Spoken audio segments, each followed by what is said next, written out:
A call you may receive from some operators is that they are claiming that they are not getting any cut fills on their machine. Once we've kind of deduced that the machine is getting correction by getting the northing, easting, and elevation from a local base or VRS, once we've kind of clarified that, but they're not seeing it on their actual physical screen, as I swipe across here, all I'm getting is satellite count, northing, easting, elevation, things of that nature. The way we can kind of help them get their cut fills back is by clicking and holding on this bottom bar on the screen. You'll notice this go to text ribbon option right here at the bottom. You can also add and remove and do things like that. I think it's just easier to go through this go through text ribbon. So if you tap this go to text ribbon option, it'll bring you to this page.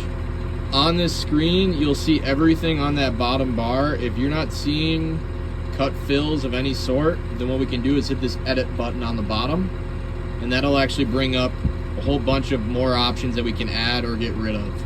So you'll notice right here at the top is cut fill left, cut fill center, and cut fill right. Most operators only really care about this cut fill left and cut fill right. So I will turn that on right now and hit apply. And then what I can do here is apply one more time. Now what you'll notice is if I scroll across, all of a sudden I'm getting cut fill left and cut fill right, but they're not where I want them to be, right? They're all the way at the very end, and it makes the operator swipe all the way across, not very convenient. So what we can do is by doing the same thing by clicking and holding on the bottom and going to go to text ribbon.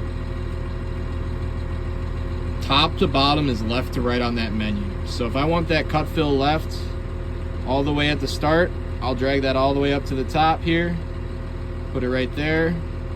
Cut fill right, I'll put in the 4th slot, because that way it puts it on the right side of my screen where my blade tip will be, just from an actual orientation perspective. From there, a lot of operators, they don't really care about easting, they don't really care about northing.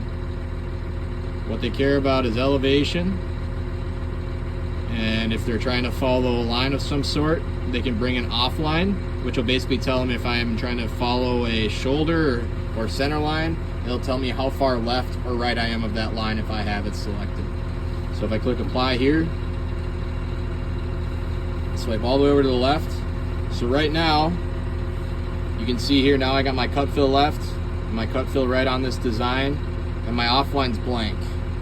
If I click and hold here on this line, and do choose line, line 1, use for guidance, now all of a sudden my offline has 16 feet to my left is pointing, based on where my right blade tip is at, since that's where my focus is at.